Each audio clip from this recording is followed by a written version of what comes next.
As for Minuka say the UK Commissioner to Ghana was sounding alarm on His Excellency John Dramani Mahama, and this particular report is really going viral. Most and because of how or this assembly ebe to Jano, and people are saying, sir, if this man is saying this, then Mahama will say Ujine ye, because he's not just any person at all Kasa Okute Dibre, and he's going to send this to the UK government. Because for the past weeks, we've been reporting, say there's been a whole lot of up and down between Ghana and the UK government. Now let's put this on the screens for you to know exactly where we are heading. Now I'll show the whole screens no so or see democracy under threat. Ghana's constitutional review key. British High Commissioner. So according to this particular British High Commissioner, now or say Ghana, your constitution is under threat because of His Excellency John Dramani Mahama. So the big question is, at the end of Mahama, abrofono or muni abrese and umubu fuse Mahama ban and saying no freedom and for one or munisa freedom ni bi uyo opposition party ani abecho. As I say, ni nyina ne say ye try see be persecute you for no reason. Bruni Beka say political persecution. And let's read this particular post. We are in good things some more detail. Also, the British High Commissioner to Ghana, Dr. Christian Rogge, has warned that democracy is under threat, particularly in the West African sub-region, which continues to grapple with violent extremism and insurgency. His remarks, follows announcement by a group of military officers in Guinea-Bissau claiming to have seized power as the country awaited the results of Sunday's presidential election. The officers later appeared on national television stating that they had suspended the voting process.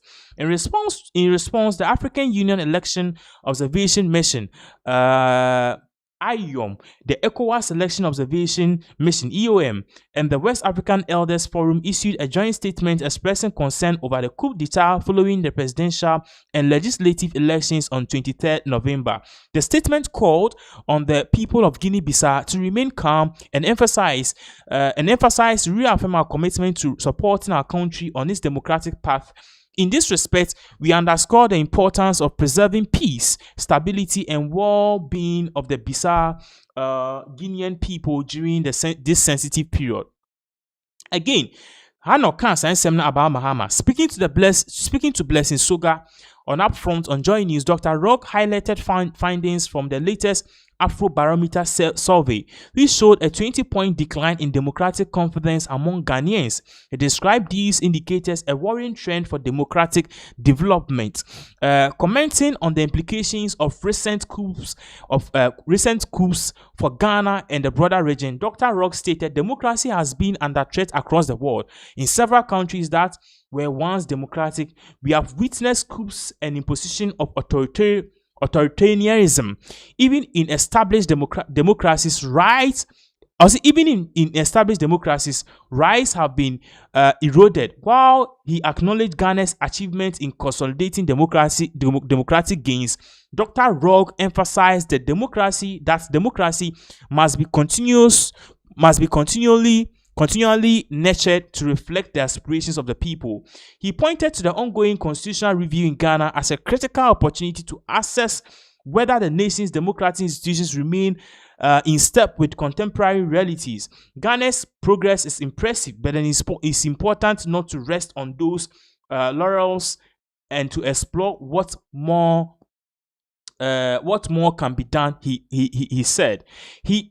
In related developments, the Economic Community of West African States recently announced plans to deploy initial 1,650 personnel as part of the standby force to counter the growing terrorism threats in the sub-region. In social Cites now, democracy under threat. Ghana's constitutional leader Mayemfa other side named Brani to me yes also Ghana's constitutional review British High Commissioner C. So uti in sema British High Commissioner on the two jana in some of the two jana say constitution in Ghana no CC is under threat under His Excellency John Dramani Mahama, because at the end of the day no oshe kudita ne nema ekosuna. It tells you say sub-region and ye so oshe say democracy under threat. Ghana's constitutional review key British High Commissioner. So this is in Sema or the Ababe to justice here, and definitely, there are many reactions to this. It's in Yawako just a bit of the sound bites, and in Sema or the Tuja are a man for a say if this man is saying this at this particular critical period, then it will see say Ghana, we need to look at things very seriously and very differently, because more party say Mahama eba the we are all running a chrono a yadia in Crofon and clearly you could see that the UK government is already sounding alarm, say we have to do something, and I say something has to be done, because Mahama ba enko yisa Ghana yechichin Crofoni ade, and according to them these are things that omayede omeni the engine ho. Yeah, share this particular video of what he said. Those dynamics in neighboring countries, working towards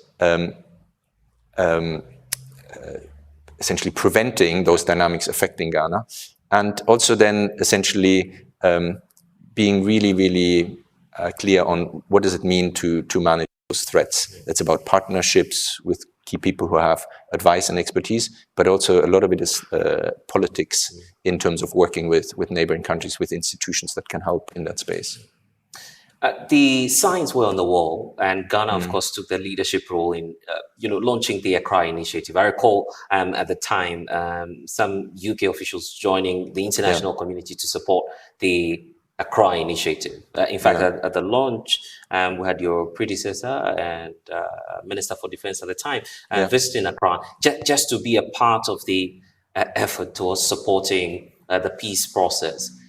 Yet, as we speak today, the sub-region has the highest number of military overthrows. And it's bringing into question the effectiveness or otherwise of the Accra initiative. President John Dramani Mahama is hinting of creating a new platform that will accommodate the likes of Mali, Burkina Faso, Niger.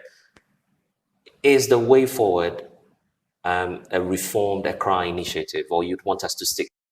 Yeah. So I think the first thing to mention is that Ghana showed real leadership and willingness to resolve the issues at the sub-regional level under the previous administration, and is doing so again under the current administration under President Mahama. And I think that is really important, because the leadership, the coordination has to come from within the region, and Ghana is in a strong position to play its part in that space. Actually, when I presented my credentials to the president a few weeks ago, we were talking precisely about that and the possible direction. And I think he was describing quite powerfully that the threats that the neighboring countries face are shared threats that could also be facing Ghana. So Ghana, because of its history, its institutions, its standing within the region, but then also because of its own protect Ghana, has a key role to play here. I think the role of the UK, as you say, is very much a supporting role.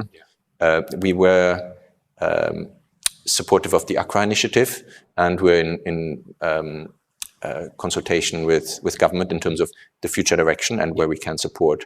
But it's clear from the way you describe it that it is about engaging with the countries, the neighboring countries.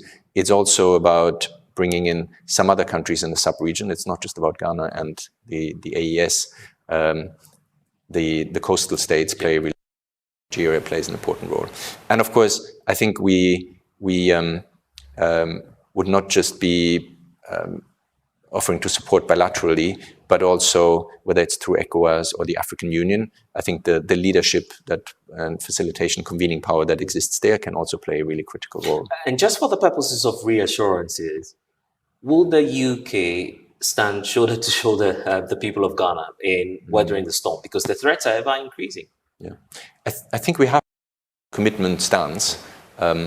When you look at the commitments being expressed, not just by myself here in Ghana, but globally, the UK published a defense review, a security review, earlier this year. And when you look at the focus countries that we want to work with most closely in Africa, there are only 3 or 4 from a security, from a military perspective, and Ghana is one of them. So it's definitely a priority, and it's a commitment that stands.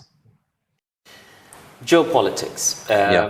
We need to obviously watch what's happening around the world. I don't believe the UK is an island. It is literally, but of course, in the international community, you can't walk alone, is it? Same for a country such as Ghana. And already you've disclosed through your new article that you are already holding conversations with President John Dramani Mahama ever since the start of your tour of duty.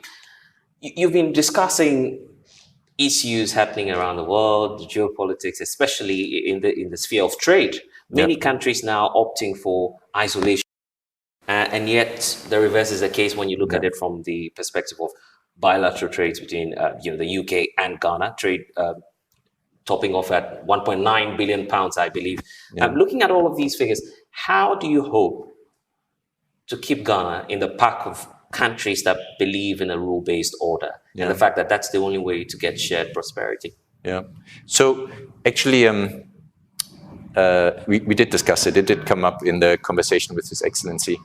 I think the picture is quite striking as you described it, which is many countries focusing more bilaterally, many countries questioning the international rules of the game. But the UK is not one of those countries. The UK is an open economy, has been for a very long time, an economy that believes in free trade, and an economy that actually thrives on trading in goods, in services, and also in ideas and innovation. So when I spoke with His Excellency the President, he talked about, the word he used was, many countries are becoming transactional. And I think that has been something that we've also been observing. To some extent, there will always be bilateral deals to be done, and they're very tangible, and it's important to advance them. But at the same time, I think both Ghana and the UK have been advocating for the system that we all work in, the rules-based international order, to remain strong and open. And trade is definitely one of the areas. So I think we can do both, working together, Ghana and the UK, at the global level, on trade, yes, but also on other issues. So for example, just a couple of days ago, in the UN Human Rights Council, Ghana and the UK voted together on a resolution to point the spotlight on Sudan. So there are many areas where the international order is playing an important role, and that we want to protect it, while at the same time advancing the bilateral relations. And in trade, that is about the number that you mentioned, to increase. 1.9, yes, billion, exactly. Yes, moving that up, shoring that up. But whatever the case, the aim is to expand it. Yeah, and it hasn't been expanding, actually, so there's work to do to improve it. You used to, in the line of your career, manage, I believe, the largest intervention in terms of development aid to parts of Africa, if not Ghana, at least in Ethiopia. You were running that at some point. But now you're saying that the UK, and just like Ghana, ought to move from the traditional partnership of aid and much more into the areas of trade. Yeah. Is there clarity to that, or would you still want people to keep asking you the question? Are you shifting? Are you shifting? That long-held stance of the UK of supporting African countries such as Ghana. Yeah. So there's a lot in that question. Yes. Let me try to unpack it. Right. And so this is where it's relevant when I was in Accra before. Yes. At the time,